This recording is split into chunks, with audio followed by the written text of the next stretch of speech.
today I'm here with a very important course that I want to show you. It's on Udemy and it talks about Bitcoin, or how I learned to stop worrying and love crypto. It's a free Udemy course. That's usually not the case, and you will soon understand why it's free. It was actually made by Charles Hoskinson, the person himself. He is the founder of Cardano blockchain and the co-founder of Ethereum. And 10 years ago, he actually made this course right here. It's now free because obviously he doesn't need the money. And I went through the whole course that is 6 hours long, and I summarized it all in a short presentation so that you know what Bitcoin is and you understand it a little better, and I should think you get a lot of value out of that. And at the end you will also see what Charles Hoskinson's prediction is for the Bitcoin in the future, and that was 10 years ago, so it's going to be quite interesting. So that's now the short presentation, and we will start right now. So I have divided everything in 6 chapters. These chapters are also in his course. So the first chapter that he has is what is Bitcoin, then the next how to acquire and spend them, the Bitcoin economy, Bitcoin mining, Bitcoin speculation, and at the end the future of Bitcoin, where he actually makes a statement where he sees Bitcoin in the future. And I'm excited to explain everything to you right now, how it works. So what is actually Bitcoin? That's a question that probably a lot of people have already asked themselves. But to understand that, we also have to understand money, because Bitcoin eventually, it is money. So what is Bitcoin? It's a store of value, a means of exchange, and a unit of account. All the 3 things that make money. And what else?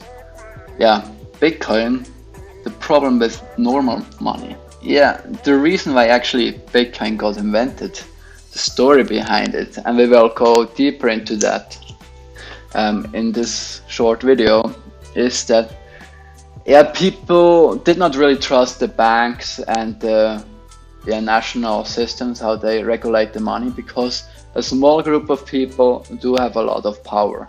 And they thought about a solution how they could make a currency that is for the people, that is decentralized and has a limited amount of coins, so that it is not that it cannot inflate in value, so that not the government can decide we just print more money and all your savings are worth a little less just because you printed a lot of it. And then the solution was eventually Bitcoin, because it solves the problems. It's decentralized, everything is verified, all the transactions that ever happened. There will only be 21 million Bitcoins ever, and it's just a solution to that problem. It gets rid of the middleman, the banks, and they don't really like that, but it's a good solution. So, and as I have already mentioned, there will ever be 21 million Bitcoins. That's a really broad summary of Bitcoin. Of course there is more, but what I took out of the course, that's basically the most important things. So how do you actually acquire and spend Bitcoins? And then we have to understand a Bitcoin wallet, because eventually you will have a Bitcoin wallet where you have your Bitcoin if you decide to invest in Bitcoin. And on this Bitcoin wallet is a private key. This private key is very essential. If you lose that key, you won't get access to your Bitcoins anymore. That sounds now very scary, but a lot of big exchanges, they deal with that problem, and they manage that private key for you. But if you don't trust the exchange, that's the power again of Bitcoin, then you can take your Bitcoin to a cold wallet and memorize your private key, and you will always have access to your Bitcoins. And it's not on the big exchanges. But now we also have another key that comes with this wallet, the public key. Because what do you do if somebody wants to give you money, but when you give him or her the private key, then he has access to your wallet, and you don't want to have that. So you have a public key that is related with your wallet, but through that public key you can't figure out the private key. So that's quite mighty.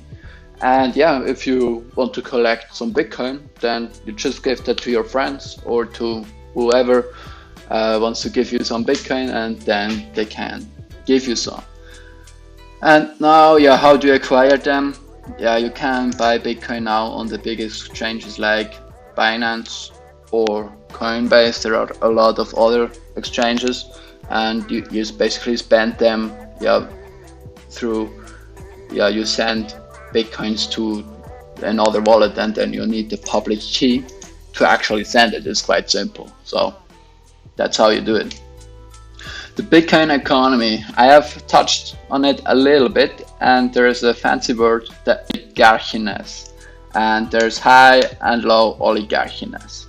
And high oligarchiness is, as I've already mentioned, if a small group of people have a lot of power over a system, like we do with fiat currencies, like the Bitcoin community likes to say, currencies that are like dollars, euros, Swiss francs, all of that. And they are all controlled by banks and federal systems, and they have a lot of power over it. And the Bitcoin economy does not like that, and that's the reason why they invented Bitcoin.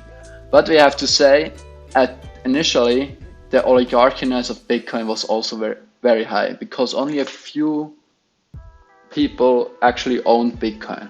But now the adoption has happened more and more again, and a lot more people actually own Bitcoin, and that allows the system to decentralize, because now a lot more people have the power over Bitcoin and can decide what is going to happen with it. So it's a currency of the people, basically, because a lot of people have it, and not a small group of people can actually decide, we just are going to print more Bitcoin. That's not going to happen. So now we come to the next part, because maybe you have heard of Bitcoin mining, and what does it have to do with Bitcoin? Why is mining actually necessary? And there is a short explanation. You need that to verify all the transactions that ever happen and get added to the blockchain. And you actually need that to mine more Bitcoin. That's the short explanation. So now we have a block, because blockchain has blocks that are all connected, and they are all interlinked, and they basically know all the time which Bitcoin is, and so that also vanishes the problem of double spending. But how do you get a block? And that's through Bitcoin mining. And basically, Bitcoin is built with the peer-to-peer protocol proof of work, and that basically works like that people have to calculate a difficult math problem, and then they get a hash with that, a number, and if this number is correct, then they will get a block, and connected with that block is a reward, and that is Bitcoin. And that's how they can mine more Bitcoin. So, but now what is the future of mining? Right now, currently, the price of mining is way higher than the returns that you get. So it's not lucrative right now for a private person. If you find a way how to do it, then go for it. But what the course taught me is that the electricity is right now more expensive than the hardware and the mining rewards itself. So now we go a little further, the Bitcoin speculation, and that is more like in here he wanted to say what it all has to do with the volatility.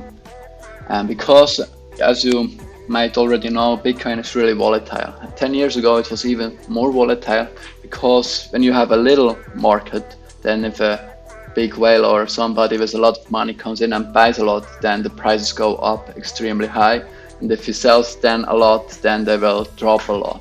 So the volatility is really high. But now, yeah, Bitcoin and cryptocurrencies are in general, now I can say it, still volatile. But the bit but is that there has happened a cryptocurrency adoption, and that caused that the cryptocurrency itself are less volatile. But what the risk do you still have to consider? So what you still have to consider is that if you invest in Bitcoin, you should only do that with money that you can lose. That is what Charles Hoskinson said 10 years ago, and I would still subscribe to that, because Bitcoins are still a risky investment and the volatility is still high, and if you can't deal with high volatility, then you should do that with money that you can lose and don't worry about it. But as soon as you invest money that you need to live, then you go crazy because the volatility is that high. That's basically all about Bitcoin speculation. So what is now the future of Bitcoin? So Bitcoin has to have long-term utility. That's what he mentioned a lot. And Bitcoin currently it's like something to invest in, because it stores value because there is a limited amount of it. It's like a hedge against inflation. But the utility is also that you can pay with it online. And if Bitcoin basically becomes the currency that you use online, then it has a huge potential. And that's what we have already seen right now. The Bitcoin price would not be that high if Bitcoin wouldn't be relevant today. Then what could actually kill Bitcoin, because if you have Bitcoin, then you're scared, what do we do if it is not around in the future anymore? So the third thing is that something comes along, like a new currency that solves problems that Bitcoin already has, and Bitcoin is not relevant anymore. But as we can still see, Bitcoin is the coin with the highest market cap and the highest adoption. So even 10 years later, that's not really the case. But then we come to the question, what is with the system? Can that get hacked? Can somebody destroy the code of Bitcoin? And Bitcoin basically can only get hacked if you have enough computational power that you can influence 51% of all the energy that went into Bitcoin, as I understood it. And as Bitcoin gets more and more adapted, and if more and more people mine Bitcoin, that's not really likely to happen. And the cryptography behind Bitcoin and all the codes, that is basically on the same level. Also, they use the same system, security systems, as secret services from the government. And if somebody figures out to crack that code and hack that, then not only Bitcoin is in trouble, but also the government. So it's also really unlikely that somebody will ever do that. So now we will look at the prediction of Charles Hoskinson himself, because that's also really interesting what he says of Bitcoin. So what is his prediction? Bitcoin is going to stay. That's still the case. Bitcoin is still around. It's even more relevant than 10 years ago. That's a big plus. The other point that he made is Chinese consumers will use Bitcoin to resist their oppressive government's monitoring of commerce. So that was done before, but then the Chinese government banned cryptocurrencies and mining from their country. And this statement did not age that well. This was maybe relevant 5 years ago, but it's not relevant anymore. So the next point is the Bitcoin will force dramatic changes in the currency exchanges. That's definitely the case. It's now also relevant. So the fourth point is that Bitcoin will eventually impact central policies to more conservative behavior.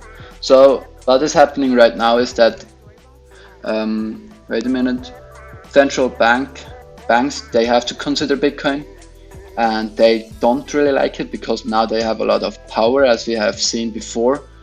And yeah, Bitcoin basically doesn't need them anymore because the system works by itself, and they don't like that. But we are not that far in that they want to act a little bit more conservative. That's not happening right now. They still want to fight against Bitcoin, but the more and more Bitcoin gets decentralized, it's less likely that they can destroy the Bitcoin.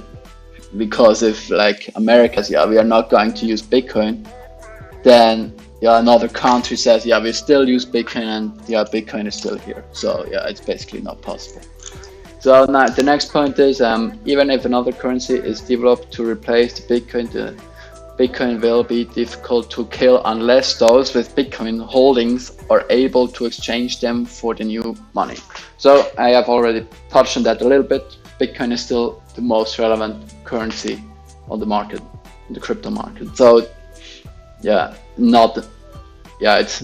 statement is basically correct. Bitcoin is still relevant, even though there are a lot of other currencies.